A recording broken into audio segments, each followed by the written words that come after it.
The Minnesota Timberwolves are a team that needs to, you know, get a few more W's to suddenly become a respectable team in the NBA. Isn't that the sort of the topic it has been for 20 years now or so? And I guess here we are trying to figure out what's the best way they can go about doing that. And firstly, they could trade some draft picks, except they have none. Let's cross that off. They therefore are forced to probably play Cat and Rudy for a full season. Actually, let's see how much that fails. That's probably the most realistic course of action here that everyone needs to look at is, 70 to 82 games of Cat and Rudy Gobert. And does that get you 40 to 50 wins? Because we obviously missed Cat much of last season.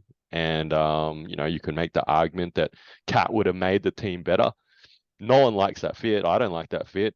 We've talked about it as a total failure of a trade, as many commentators have, I guess. And I think everyone still sort of holds that stance. But I think we got to actually see it. I think you actually got to see it. You've done everything now to get Rudy over there, and you got to actually look at. Hopefully, Cat stays healthy and Rudy stays healthy, and you look at 70 to 80 games of them paired together, and does that win you over 50% of your games? I don't know. Okay. But besides that, and that's a big factor there, really. Just Cat staying healthy for 70 games of the season there and getting a whole year of production from him. Is that I've got a trade here that also could really shake them up a little bit and give them a little bit of familiarity, and you might be able to catch on what I'm trying to do here. And the trade here obviously is Torian Prince, Alexander Walker, and Austin Rivers, which are all sort of expiring contract tracks. They actually have a whole bunch of sort of players down the bench there that are all on sort of 1 year deals that are all sort of ending now and can be either re-signed or let go or whatnot. And I'm saying you swing whatever pieces you need to make a deal for Jordan Clarkson. And I'm saying you can bring Jordan Clarkson over here to the T-Wolves, whether you bring him as a six-man role, and it's clicked in your head what's going on here. That I think, hey, maybe there's a formula here to get them to that 50 win threshold. I don't know. What do you reckon? So the Utah Timberwolves is what you're building slowly but steadily. Um, this is so we mentioned it in the Hawks video, and I'm going to mention it again. This is another team that's actually really locked in, and there's not a lot of moves that you can do. So you're talking about Cat and Gobert being really tied up, and you're talking about Edwards needing to be tied up, and then even Conley like on a bit of a hefty contract there. So what do you do? I've went in a different direction, but it may be the contents of my coffee and how strong it is that's really influencing my behavior at the moment. But I have two really boring, sensible decisions. You need to give Anthony Edwards his extension, his rookie extension. You need to make sure that that's committed. It's clear. It's a no-brainer. It's the best thing they can do, irrelevant of their tax situation. KJ McDaniels as well, even if he does like punching things really hard and hurting himself, really elite level defender, and also not part of your trade package for Gobert. So you've already valued him once before. You clearly have an affinity. You lock him down. But what's the last move out of my three moves? We know Cat and Gobert aren't going to work for a season, even if you want to get your data out there. And I think you need to avoid collecting that data because you will hurt value. You will hurt value, and you just overemphasize the point that you need to get off one of those two contracts. But I think people have really dipped on Cat. Cat originally fantastic. Oh, he's got so much potential. He's so versatile. And then his stock just really has plummeted. And in his last couple of playoff pushes, we see very inconsistent behavior. It's not there. Maybe it's time to move over, especially if you're trying to build Utah 2.0 with Anthony Edwards being the new Donovan Mitchell. But finding a contract for Cat, not easy. But I found someone. Ben Simmons. Ben Simmons is going to head over to Minnesota. You might be thinking, well, that doesn't feel like an equitable trade. Minnesota are stuck, and they don't want to be stuck with Cat and Gobert, and Ben Simmons has slightly less on his contract. If Ben Simmons can play for you, at least he's doing something different than Carl Anthony Towns is doing, which means that maybe Gobert and Edwards are a bit more freed up.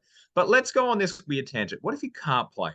That's okay, because maybe that's actually better. In fact, we saw that with Cat being injured for so long that the team actually started to settle into definitive roles, and they were better off for it. Now, it does depend on what else needs to be done. That's a straight trade for trade, but surely someone's going to give away some picks. Now, I would assume that maybe Brooklyn needs to give away some picks because they're getting the better asset. They're getting the player that's actually going to play and have impact for it.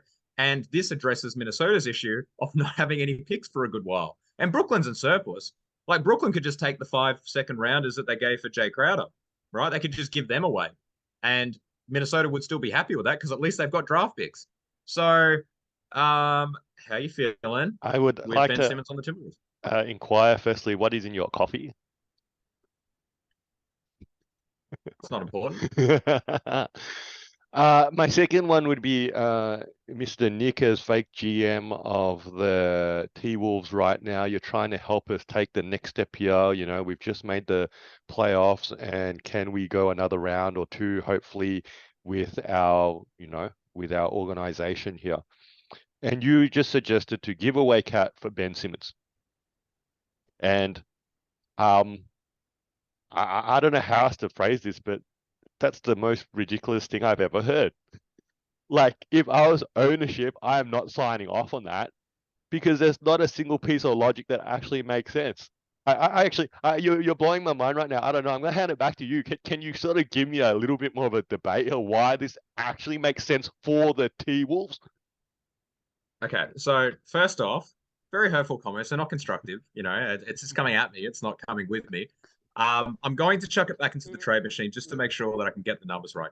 One of the philosophies behind it was addition by subtraction, right? Or subtraction by What addition. you're just Right? throwing away Cat basically. What for? Like you We just got to throw. He's got. Is what are you holding on to him for? What does he give you? because he's What does still he a give high you? Six quality player. fouls. He's a high quality player. Is he a superstar? Maybe everyone thought he could be 3 or 4 years ago. Maybe not.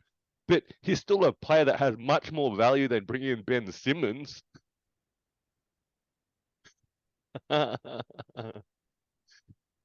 Look, the biggest challenge here. The biggest challenge here. Ben Simmons still has the allure of potential, right? And even if he doesn't have the allure of potential, his contract is 3 years versus Cat's that is 4. Okay. Cat will bring draft picks with him. Maybe it isn't the first, like maybe it isn't the second round picks. Maybe it's actually a first round pick as well. Minnesota, we know, very similar to the Hawks that we just talked about. Let's keep this core together then. Let's just roll the course for the next 3-4 seasons. And what are we going to get? We are going to get, at best, a second round playoff exit. That is what I would safely pin them in for. Because even if Edwards takes that leap, and averages 40 points a game, we're kind of seeing in the playoffs now, team effort sort of matters. Teams are winning championships. Shock horror, right? So Edwards having strong individual performances will not get them any further than the second round. Cat and Gobert don't work. Gobert, you're clearly locked into. Irrelevant if like you should be, you're locked into him because not only is he on 50 million soon per season, but you gave away everything for him. If you just back off out of that trade, as a GM, you can't come back from that, right? Here's the thing, even though my idea may be a little bit controversial, the GM's already demonstrated the ability to make ridiculous decisions. I don't see how this is that ridiculous. We know that the team will be better without Cat and Gobert on it. This gives you that with 1 year less tied up in $30 million plus dollars, which means you free your cap. I don't have an issue with you trading Cat, but I don't know why you're nominating Ben Simmons. It makes no sense for Who the else would do people. it? Who else would do You it? might as well trade Cat for like Damian Lillard. That would probably make But more sense. Portland wouldn't do it. Well, why not? You'd make that phone call, I think. I think I if think you your I offered think Cat for Lillard, you'd have to I listen think and some level of I assets think as your well. value on those two players is not proportionate. I think Cat has a lot of talent in the regular season and has no playoff consistency to kind of like feel confident with. He's also somewhat injury prone. Ben Simmons, lowest possible stock, right? So I get it. Like for like, no good. That's where the draft picks come in. Maybe even chuck them like a Cam Johnson or something. Chuck them a shooter. All right. But Brooklyn would like a big to pair up. Imagine Cat and Mikal Bridges being paired up. That's at least a little bit of a duo. Let's see what can happen in the East. But who is Cat going for? I think you're overvaluing Cat. I'm not even a T-Wolves fan right now, but I feel really sort of I don't know, offended almost that you feel like Cat's best value at the moment out of 29 other teams is getting Ben Simmons back for helping us, the T-Wolves, which I'm clearly a team that takes seriously as the fake GM right now to make better next year, is you're just going to give him away. I guess that's all I can say. This is Two Guys with Spare Time. I'm Faz, this is Nick.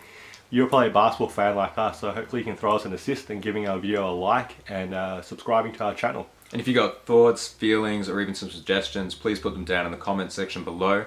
And thank you for using your spare time to watch us in our spare time.